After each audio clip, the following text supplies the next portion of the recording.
98 killed, 200 detained. This has been one of the worst years for journalists around the world. Why is press freedom at its lowest level in a decade? And is the profession getting too dangerous? This is Inside Story.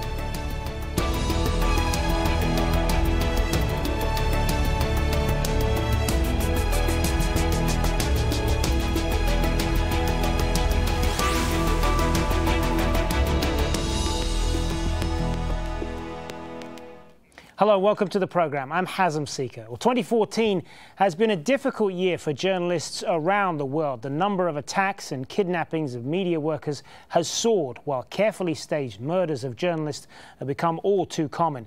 And this year saw a number of governments around the world using national security as an excuse to detain journalists and counter criticism of their actions. In a moment, we'll talk to our guests about why journalists appear to be targeted like never before. But first, Mike Hanna sets up our discussion.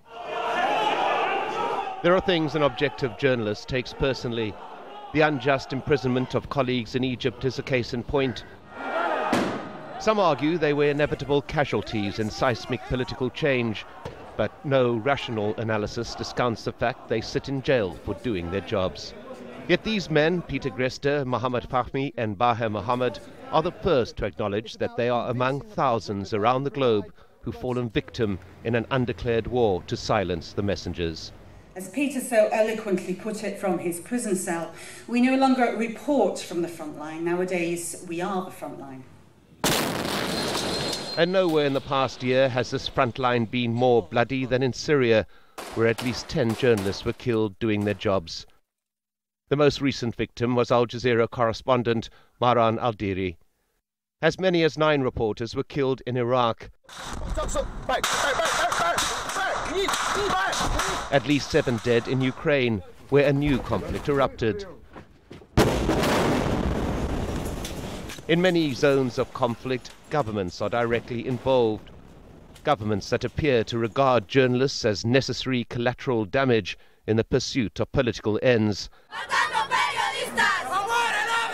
And the thousands of reporters who've been imprisoned around the world bear testament to the fact that in many cases suppression of the media is a matter of law, not mere chance. Then over the past year, the rise of non-nation actors, the unelected militant groups that will use any means to secure an ideological or religious end, and in which reporters become chips to barter or to be barbarically disposed of. Yet the power of those who seek to shine light on events remains undiminished. Luke Summers' images of a Yemeni people going through traumatic transition glitter brightly even after he has gone. And in these photographs lie a basic truth. No matter how brutal the nature of change, there will always be those brave and honest enough to record it. Mike Hanna, Al Jazeera. More than 200 journalists are in prisons around the world. That's a slightly higher number than last year. The Committee to Protect Journalists says the rise highlights a resurgence of repressive governments around the world clamping down on media freedom. China has the worst record, followed by Iran. Together, they hold 1/3 of jailed journalists globally.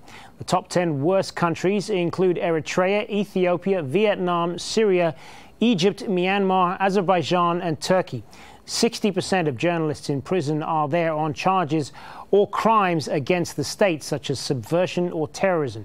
And these figures don't include those taken by armed groups. More than 20 journalists are estimated to be missing in Syria. Most are believed to be held by the Islamic State of Iraq and the Levant. Well, let's bring in our guests now for this Inside Story. In London, we have William Hoarsely, International Director of the Centre for Freedom of the Media at the University of Sheffield. And joining us on Skype from Stockholm, Martin Sheba, a freelance journalist who spent 14 months in an Ethiopian prison after being found guilty of terrorism. And joining me here in Doha is Alison Mackenzie, Executive Director of the International Press Institute. Welcome to you all. Alison, let me start with you. How would you describe then the current climate for journalists around the world right now? In one word, horrible. This year, according to the International Press Institute records, we have 98. I wanted to check because I know we had a recent death day before yesterday. 98 journalists who have died in the line of duty, either murdered, or who've died on the job, blown up in landmines and that sort of thing. We have not, well, we have 2 days left in the year, but since 2009, we've seen triple-digit numbers of journalists who have died while doing their jobs. It continues to be bad, and now this year we've seen really horrific murders on television and online of journalists, where it's become sort of a trend, I guess, if you could call it that, to take a journalist, kidnap them, hold them, and execute them, basically. Why do you think that is then? I mean, it seems in a lot of ways like it's been a kind of almost a perfect storm of occurrences, if you like. But if you wanted to point to one particular thing, what would it be? I think there are a couple of things. I think that there is not a healthy enough respect for the media and the role that they play in communities by members of society, civil society. I think that's a big problem, and so I think that media literacy is really important, and we need to educate people on who the media really are and what their role is and what they do. I also think that more journalists are going into dangerous situations. You have more journalists, and sometimes many of those journalists are not as well trained as they should be.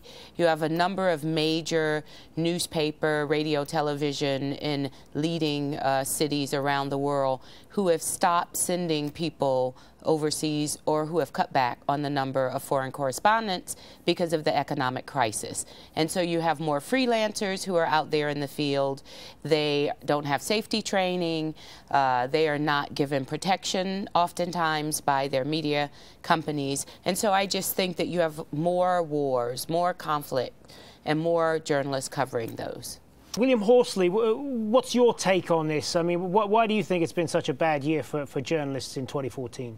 Well, our centre, the Centre for Freedom of the Media, tries to work with intergovernmental organisations, media and national governments. What we've seen is that increasingly governments or ruling groups are using intimidation. They're trying to control the media. Basically, they take their own ecosystem with them when they try to, for example, in the case of ISIS in Syria and Iraq, that's the case. But you also see something similar from national governments elsewhere. If you look at what Russia has done towards Ukraine and indeed at home among its own journalists to impose its propaganda effort, effectively integrating the media message with what they're doing with their military on the ground. You see the same kind of thing in Egypt with the counter-revolution, with the present government equating journalism effectively, the work of journalism, with support for terrorism.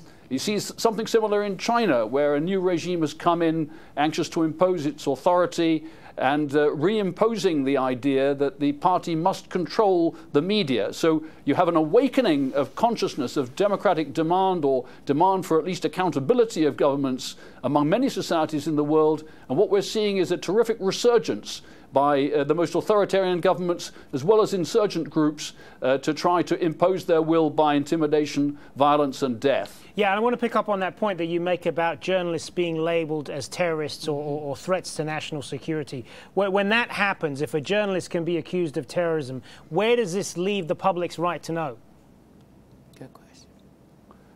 Well, we see this explosion on, of course, the internet, social media, of the demand and of the dissemination of alternative points of view. But freedom of information laws around the world are not making progress, quite the opposite. And the misuse of terrorism laws, as well as national security laws, defamation laws and so on, is one of the main instruments of governments everywhere to silence critical voices. I think it's important to say that the West response on this has been less than convincing. The Snowden affair, with the impression that inquiring journalists are somehow unpatriotic or are challenging governments wrongly or need to be silenced, is the kind of language that we've been hearing from the United States, Britain, and other countries, as well as from countries like Turkey and Russia. And this is a very worrying trend. Yeah, Martin, Sheba, I want to get your take on this this idea of journalists being labelled as terrorists, particularly because that was an experience that you went through yourself. I mean, we said at the top there that you spent 14 months in a prison in Ethiopia. Talk about that experience, if you can, and how that has shaped your whole perception of journalism as it currently is in 2014. I mean, to do a proper story, you need to talk to both sides, and doing that today can lead you to prison labeled as a terrorist. What I did was investigating the situation in the Ethiopian Ogaden region, and I spoke to the rebels. But speaking to the rebels is a crime in Ethiopia according to the terrorism law. So basically these laws that we see, these terrorism laws, I see them as one of the greatest threats to journalism ahead. Because if we can't speak to all parts of a conflict, we cannot explain the conflict, and our readers will be left with just the voice of the power. And that is something that we see in Egypt, and we see in Turkey, and we see country after country misusing terrorism laws and putting journalists behind bars. It's really a horrible process that we see, and as the other speakers have said, states need to step up, because international law is very clear on this. Interviewing a terrorist labeled group is not terrorism, it's doing your job as a journalist. Yeah, I mean, this speaks, Alison, this speaks to the whole job of being a journalist, is that you get both sides of the story. That's essential. Just because you talk to one side doesn't mean that you're taking their view. It's just part and parcel of the job of being an objective journalist. Why should governments object to that? Well, like William and Martin both said, I think that governments feel threatened, obviously. And even in countries like the United States, where 6 journalists have been brought up on espionage charges and have been forced or asked to turn over their information or their sources or risk going to jail, where the AP's phones have been tapped by the U.S. government. People are afraid of the information that gets out. But you're absolutely right. The job of a journalist is to interview all sides. That is in the code of ethics. That's what you learn when you go to journalism school. That is what a balanced and fair story means. But now, as Martin pointed out, and I'm glad he did, people are afraid to talk to both sides because they're afraid of being labeled a terrorist or supporting terrorism or whatnot. And when you have that sort of threat, you have journalists who self-censor, and you have whole media houses who self-censor. And that does not equate to good journalism. It is not of benefit to the people who journalists serve to provide information in both sides in context so that they can make their own decisions about a certain story. So terrorism laws have been misused all over, not in the most likely places that you might think, like in Ethiopia or Syria, but also in the West, as William pointed out. You know, William said something that reminded me that Reporters Without Borders does this annual ranking every year, and this year the United States was ranked number 46, only 1 point above Haiti, and below Romania, Ghana, Botswana, and not to say any disparaging thing about press freedom in Ghana, which is actually pretty good, but this shows that when you have countries that are considered leaders in press freedom and they slip down, they should be setting an example. And it's easy for people to tell press freedom groups and journalists, well, the UK is not doing this, or the United States is not doing this, and use it as an excuse to go after journalists. William Hoarsely, I want to talk a little bit about some of these what are referred to as non-state actors, jihadist groups,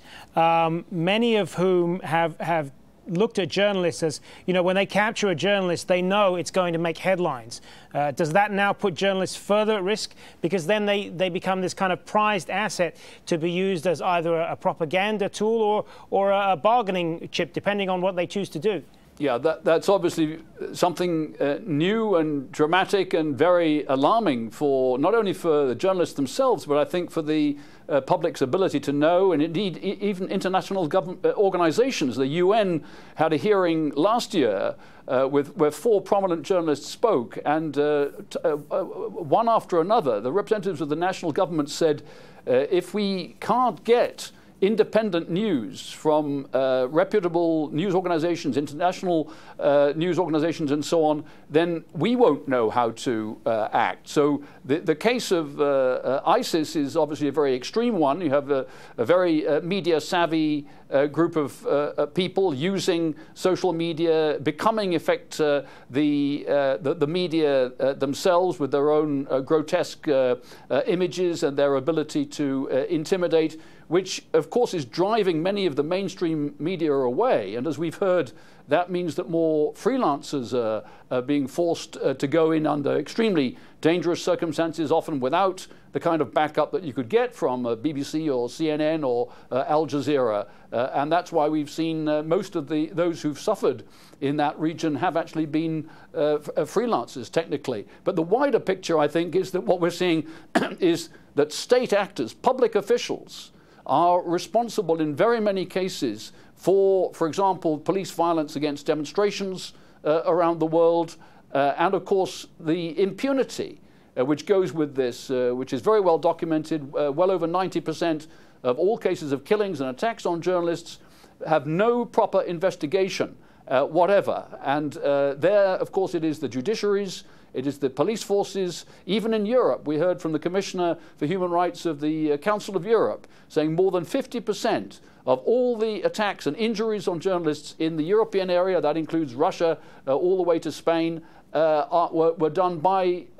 police or security officials. This is a wider problem than the non-state actors. Yeah, I want to put that point there to Martin Sheba, and you know, one of our colleagues in prison, Peter Grester, made reference to this line that journalists are not just serving on the front lines; they have become the front lines. How is it important? Is it then that they get the right protection from, as Martin said, from the state, from the authorities? I mean, what we see is an all-out declared war against the messengers, and there is really a hunting season on journalists, and we are being attacked in a scale which we haven't seen before. And I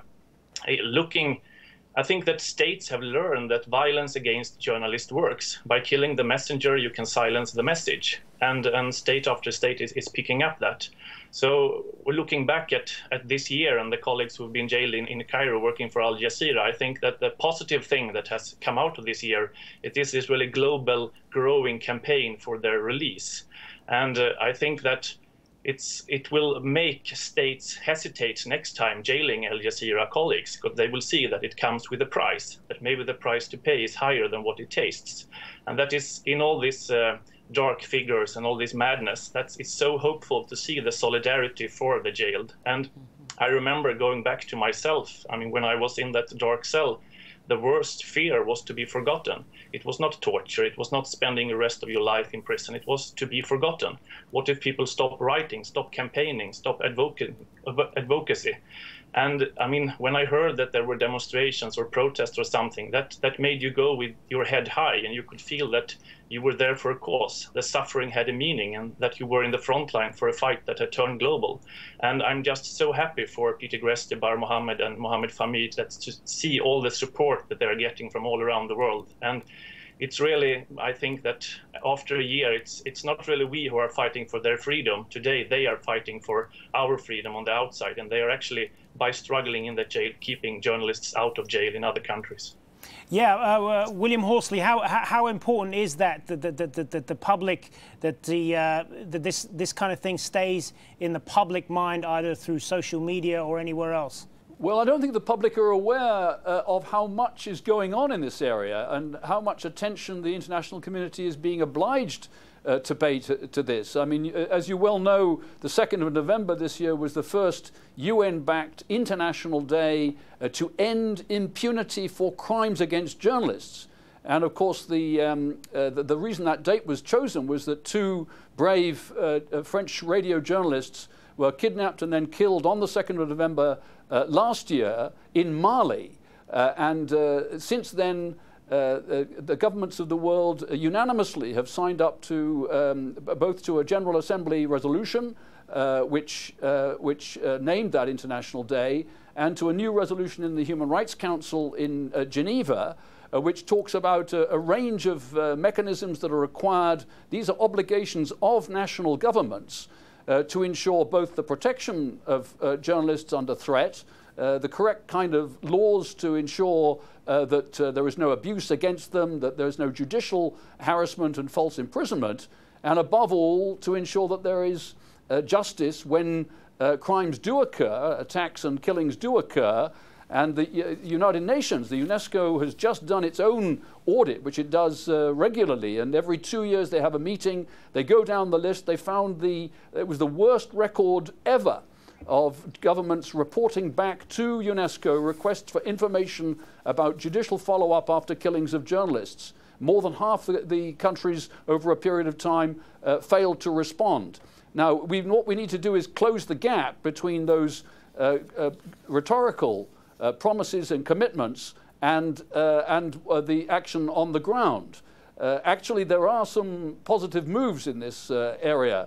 For example, the Association of European Journalists, which I also speak for, is one of those who's been pushing for a system of monitoring in effect across the whole of Europe, from Russia westwards.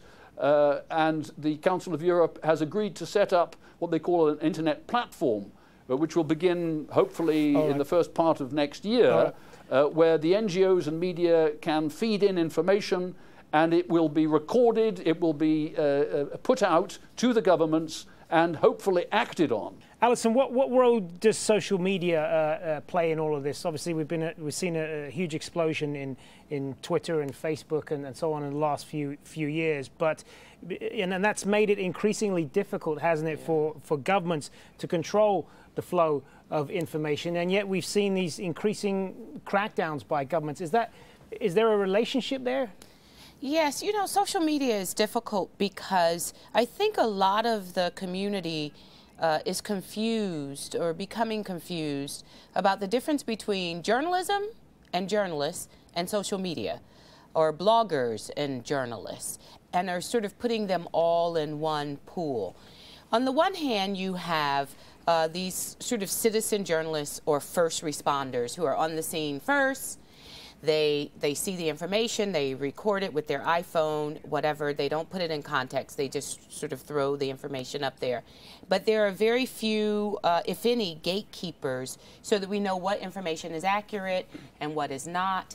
This is concerning not only governments, but it also concerns average citizens who find out later that some of the information is not really accurate. So I think that we need to figure out a way to make sure that journalistic ethics for online media is practiced and practiced regularly. I just want to end this on a hopeful note, if I can. One final question to you, Martin Sheba. If you wanted to point to some silver linings in all of this for 2015, what would you look to? The bravery among colleagues. Despite the figures, we have colleagues out there this evening, tonight, still reporting. We have brave freelancers, brave staff working. And also, when I was released, there were 5 journalists jailed in Ethiopia. Today, there are 17. But they know why they are there. They chose this profession. Their love for journalism, for their country, for their fellow citizens, made them into journalists and made them write. I mean, they could have chosen an easy life. They could have went into exile. They could have worked as something else, but they chose journalism, and that decision brought them to the Kaliti prison. And their only crime is courage. So despite the risks that colleagues are paying, that people are still reporting, I think that is the positive thing, and that is the way to honor the jailed, the killed, and the kidnapped also. Keep on traveling, keep on reporting. All right, and on that optimistic note, we're going to leave it there. Thank you to all of our guests, William Hoarsely in London, Martin Sheba in Stockholm, and joining me here in the studio, Alison Mackenzie. Thank you. Thank you. And thank you for joining us on another edition of Inside Story. Remember, you can find this show and many more on our website. That's aljazeera.com. Just post your comments at facebook.com/ AJ Inside Story, or contact us on Twitter. Our handle there is @AJ Inside Story. I'm Hazem Seeker. Thanks for watching. Bye for now.